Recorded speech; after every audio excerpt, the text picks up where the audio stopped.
Sometimes I'm asked about this surrender as a technique of advancing one's spirituality. And it's a very, very, very interesting concept, surrender, because anything that cannot transcend itself is not, in fact, going to get us much traction. What do I mean by that? When we look at the foundational wisdom of the practice of Vedic meditation, it's all based around transcend where you are. Transcend where you are. Transcend means step beyond, go where you are not. Go beyond wherever you are. Experience that. And how do you do that? Well, in order to go beyond, it is implicit that you're letting go of that which you're going beyond. But letting go is a very interesting concept on its own, because there comes a point where we have to ask, does the methodology apply to the methodology? Can you surrender the surrendering? Is it possible to surrender the surrendering? And at what point do you surrender the surrendering? Surrendering is only a valuable thing to do if we are moving from a less charmed state, a less attractive state, to a more attractive state. When we move from a less attractive state to a more attractive state, we are not conscious of letting go, even though that's in fact what we're doing. So if you're listening to mediocre music in one room, but through the open windows comes the most beautiful melody played in some enchanting notes, the awareness spontaneously will move from the mediocrity to the beauty without consciously thinking, I'm letting go now and I'm surrendering. But in fact, what's happening is letting go and surrendering. However, it is inbuilt that you are doing so evidently, willingly, but one would never describe it that way. If someone said to you, when you began listening to the more beautiful music, how was it surrendering the mediocre music? You wouldn't say, well, I surrendered the mediocre music and I guess I let go of it. But it's implicit. It's so implicit you don't even know you did it. The awareness just moves, that's all. And so then when we have to look at, all right, I'm going to make a conscious decision here and let go. In the practice of Vedic meditation, we do train people to let go. But interestingly, when we're settling down to deeper and more profound consciousness states, although we have trained them in the words let go, they actually don't use those words and they don't experience themselves letting go. It's almost as if, as they say in the credit card business, you're pre-approved. You've pre-approved the process of movement. And so rather than letting go, you've been told by a teacher, certainly don't do the opposite of it. Don't try to hold on. Don't try to hang on. Don't be tenacious. And really what this is doing is giving pre-approval to the movement that the mind makes, moving from lesser charm to greater charm. Once we start to get in the habit of this through practicing Vedic meditation, it's very interesting how it begins to percolate into our waking state. So we sit easily, effortlessly, comfortably. We make use of a particular pulsating sound. This is referred to as a bija mantra, but it's not just any old pulsating sound. It's a specific sequence of sounds or a sound that is matched to, by the teacher, to the vibratory requirements of the student.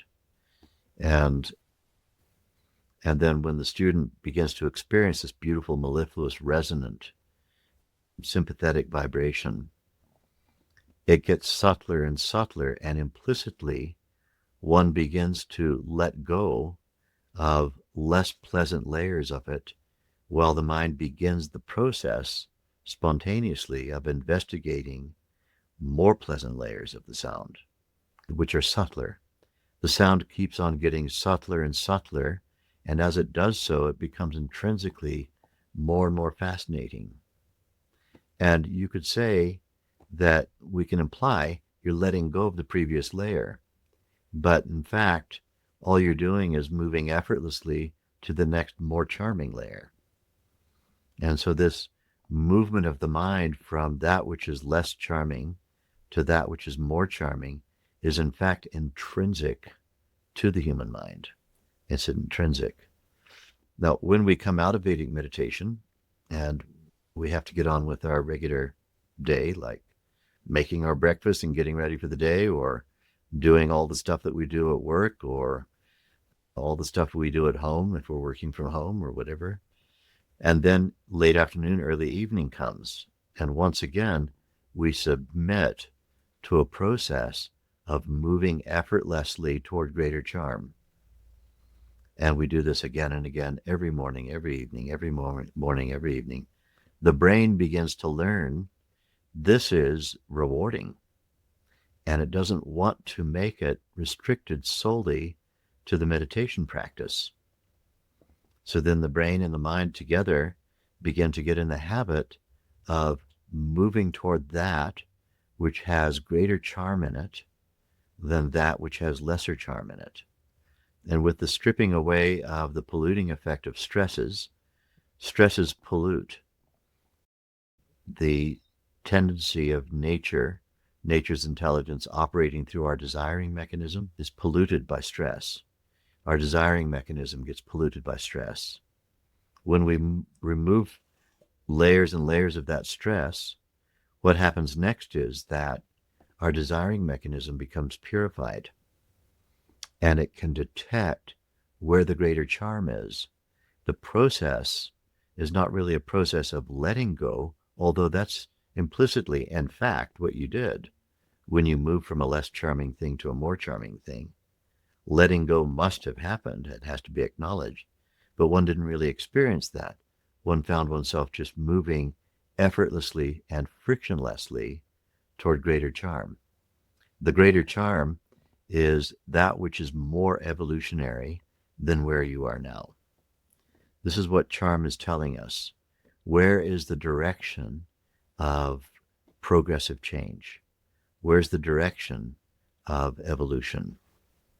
And naturally, I'd like to lean into that because the direction of more evolution means more expanded repertoire, greater amount of talent, greater amount of creative intelligence, greater effect for a less amount of work, the capacity to do less and accomplish more, to do least and accomplish most, and so on, the leverage of that.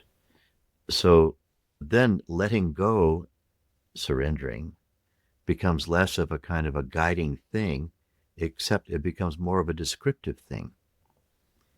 I must have surrendered because I'm here now and I was there then, but I don't remember having to consciously decide to let go. But I'd like to say that sweet surrender is a sweet thing when it's viewed as you have viewed in retrospect. I must have surrendered. I must have. Otherwise, surrender becomes that other nasty word, which is capitulation. I capitulated. I surrendered. I preferred to stay put. I preferred to stay tenacious. But instead of staying tenacious and staying put, I capitulated and decided intellectually to let go and to move on. All sounds terribly painful to me, really painful. I think we can do without the pain if we just acknowledge that the training ground for having the capacity effortlessly to move, the training ground for having the capacity effortlessly, frictionlessly to transition is the training ground of meditation. You close your eyes and spontaneously you start moving within. Very often A teacher will say to a meditator, did you, when you found yourself settling down to those quieter states, did you let go and experience the quieter state? Meditator would say, I guess I did let go because I just experienced the beautiful quiet state. It was bliss. I must have let go, just like you told me to do. But I don't recall actually deciding I'll let go now. Very few meditators, even though we instruct them to let go, very few meditators can remember an actual process where, okay, I'm going to let go now. But because they've been told in advance, it's best not to do the opposite of letting go, best not to be tenacious, then they just let go of that entire concept. And the process just guides itself. It's not really necessary to tell a meditator more than a few times in the very initial stages of instruction to let go. They just find themselves having let go. It's more pleasant. It's more pleasant. So then surrender doesn't really become a prospective instruction. It becomes a description of what already happened, the description of what happened. And it's kind of like, in retrospect, I can see that must be what I did. I surrendered. How nice. I guess I'm a surrendered person. So rather than methodology, it's more descriptive. And the training ground for it, if it's considered desirable to be less tenacious, then the training ground for that removal of unnecessary tenacity is meditation itself. It's perfect training ground for it. You let him go be, because that's not necessarily retrospective, right? So what would be the relationship between these two surrendering processes? There's an analogy that was used in a story of Guru Deva. Guru Deva was the nickname of Swami Brahmananda Saraswati. Swami Brahmananda Saraswati was the master of my teacher, Maharishi Mahesh Yogi. And Swami Brahmananda Saraswati, like most great masters of India, was referred to by the affectionate epithet of, quote, Guru Dev. Guru, and then D-E-V-A. Dev is pronounced Dev without that final A. Guru Dev told a story. He came up in his childhood and into his middle part of his life in British India.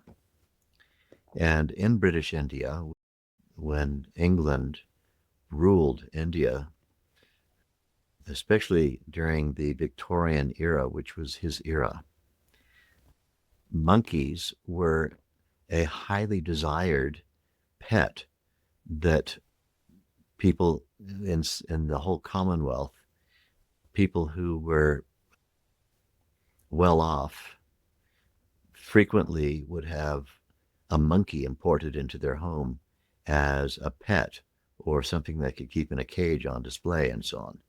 And the place where the monkeys were in massive abundance was in colonial India. And so monkey catchers would be hired to go and capture monkeys. And the way you capture a monkey is fairly easy. You take a piece of plywood. It has a hole in it that's about this big. And you place the plywood on the ground and dig a hole down below the opening that's about this deep within reach of a monkey. And then you place down inside there nuts and candy and jelly beans and things that monkeys like, that you know they're going to sniff out and go and get.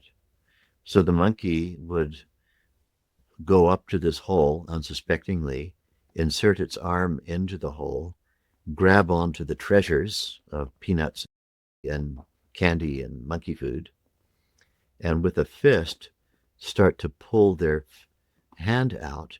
But because of the fist, they couldn't get their hand back out. Now, if the monkey were to let go of the sweets and the candy and the stuff, the little jelly beans and things, the hand easily would come out. the monkey catchers relied upon the monkey nature never to let go of sweets once you have them. If you get your hand onto some jelly beans and peanuts, even at the cost of your freedom, never let go. And so relying on that, the monkey catchers would simply walk up with a burlap bag and throw it over the monkey. Sometimes the monkey would be screaming in terror, and the monkey easily could get away. All it had to do was let go of that which was inferior to its freedom. What's inferior to the freedom of the monkey? The sweets, the nuts, the jelly beans, and whatnot. It's a very poor trade. And screaming in terror because monkey nature doesn't allow monkey to let go, even if the cost of it is freedom. Now, the analogy was used to say to humans, not monkeys, don't be like a monkey. Have that consciousness whereby you know that you're free. You're always free. The monkeys were not actually captive, except they refused to let go and let the fist turn into a hand and slide out and run away into the trees. But because they wouldn't let go, because they were monkeys, they had monkey nature. And so Guru Dev would say to his students, don't be like the monkeys. Monkeys were always free. They were always completely free at all times until they wouldn't let go of the inferior product.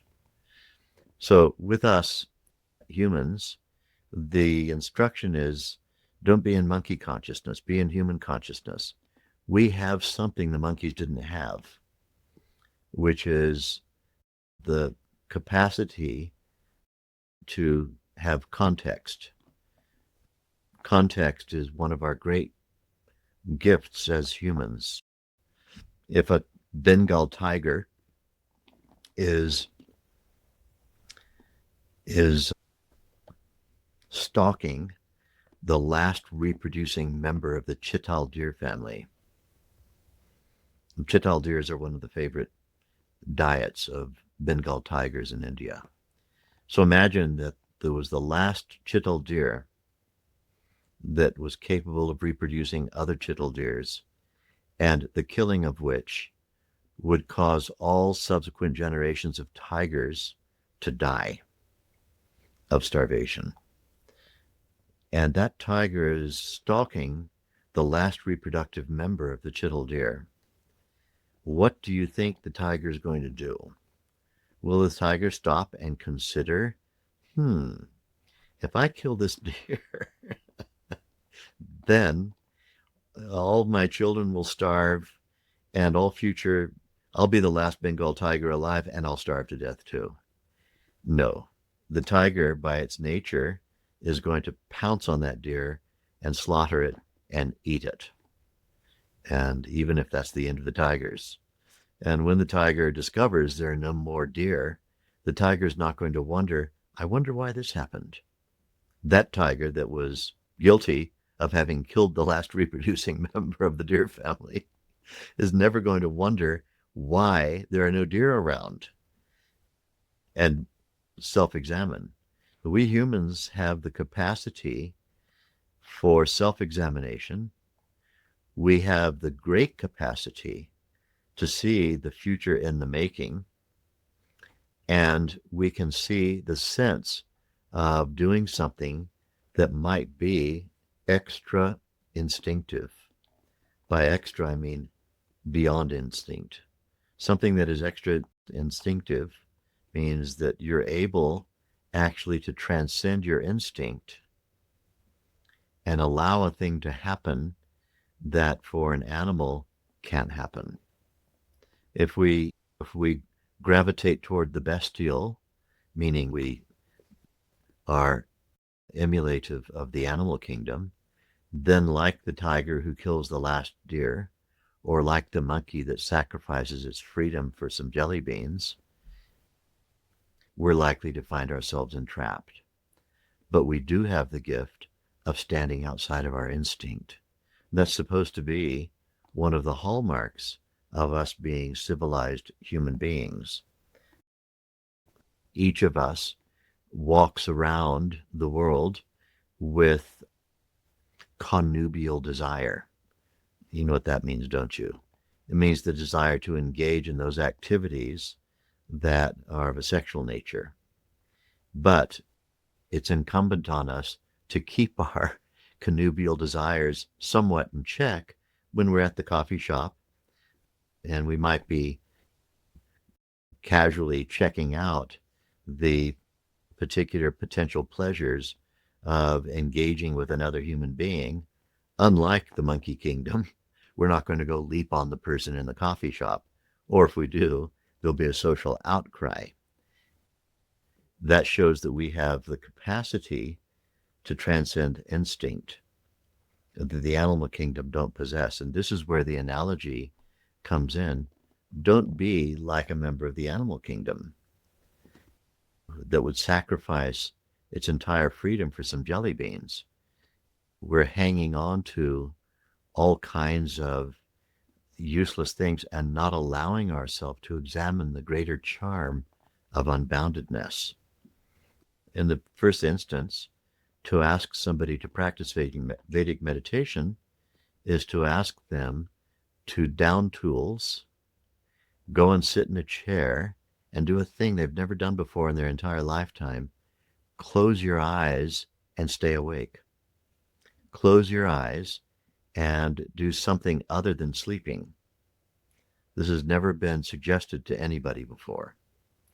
And it doesn't necessarily make instinctive sense to us.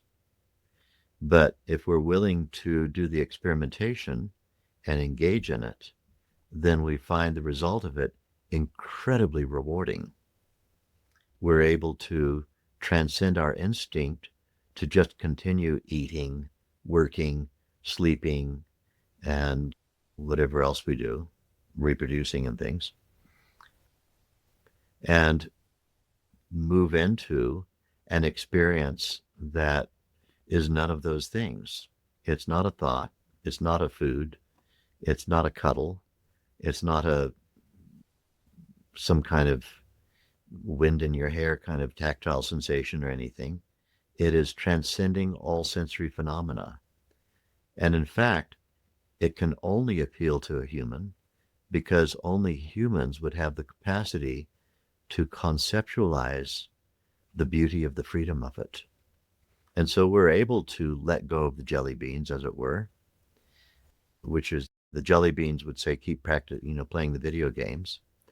And the meditation teacher would say, why not try this for a few minutes instead and see what it's like? And so we're able to conceptually agree to give it a try. Once we've given it a try, it then becomes instinctive. Vedic meditation is non-instinctive until we practice it. Then it becomes instinctive because it's productive of bliss chemistry. And the brain begins instinctively to gravitate to whatever that was that you did with your mind that created these bliss chemicals. Whatever you did with your mind that created these bliss chemicals, please do that again now. There's the chair. Go. Go sit in it and do that. I want the bliss chemicals, says the brain. But until that experience is had and that freedom is gained, we might be tempted to hang on to the jelly beans. So in my introductory lectures to people, when I'm talking to them about practicing Vedic meditation, it's my job to create a conceptual framework that makes the concept of giving Vedic meditation a try something that is more charming than not giving it a try, and see to what extent people are willing to let go of the jelly beans or to what extent they prefer to stay monkeys. That's it.